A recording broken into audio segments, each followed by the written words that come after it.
Le cinéma, c'est pas une réponse, c'est une question. C'est une façon d'interroger l'art, d'interroger le monde. La réalité, quand elle est projetée, elle scintille. Au départ, je m'adresse à mon beau-père, qui est un Chilien, qui avait commencé à documenter l'histoire des premières guérillas colombiennes dans les années 50, parce que l'histoire de la guérilla colombienne, c'est une très très vieille histoire. Et donc je m'adresse à lui pour lui raconter ce qu'il n'a pas vu depuis qu'il est mort. Il est mort en 2008, donc tu vois, c'est en 2009 que j'avais commencé à essayer de contacter les guerrilleros et guerrilleras des FARC, qui étaient à l'époque... sous les bombardements, c'était hyper compliqué d'arriver à établir le contact et encore plus d'aller les filmer dans le maquis. Et puis après, en 2012, il y a eu un début de négociation entre le gouvernement colombien et la guérilla des FARC, le plus grand maquis communiste de la planète à l'époque. Et là, j'ai pu commencer à faire ce travail au long cours sur 10 ans, de filmer quand ils étaient encore dans le maquis, la sortie du maquis, les difficultés à réintégrer la vie civile et à garder leurs idéaux vivants.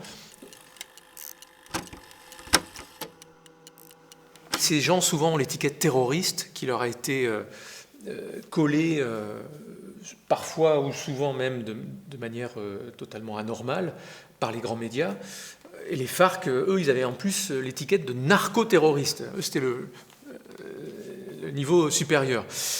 Et un boulot de documentariste, un boulot... quand on travaille pour le cinéma et pas pour la télévision, qui reproduit souvent des clichés, des stéréotypes, des représentations dominantes, des idées reçues, on essaye quand même d'avoir une certaine indépendance par rapport à tous ces clichés. Et quand on va sur le terrain, qu'on rencontre les gens, qu'on fait un travail au long cours sur 10 ans, je pense qu'on est plus près de la réalité que ne le sont quelques journalistes qui débarquent quelques heures et qui n'ont pas la mise en perspective historique parce qu'ils n'ont pas le temps de travailler, tout ça.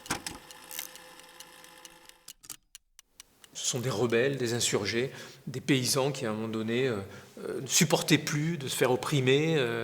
Et à un moment donné, ils ont voulu changer la société. Ils n'ont pas réussi à prendre le pouvoir, mais ils ne se sont pas laissés faire. Et c'est une histoire de résistance, indéniablement. Ce qui ne veut pas dire qu'il n'y ait pas eu de crimes de guerre, comme dans toutes les guerres, bien entendu. Mais l'essentiel de cette organisation armée, c'était quand même d'aller vers de la justice sociale. Et ça, je pense qu'il fallait quand même le rappeler.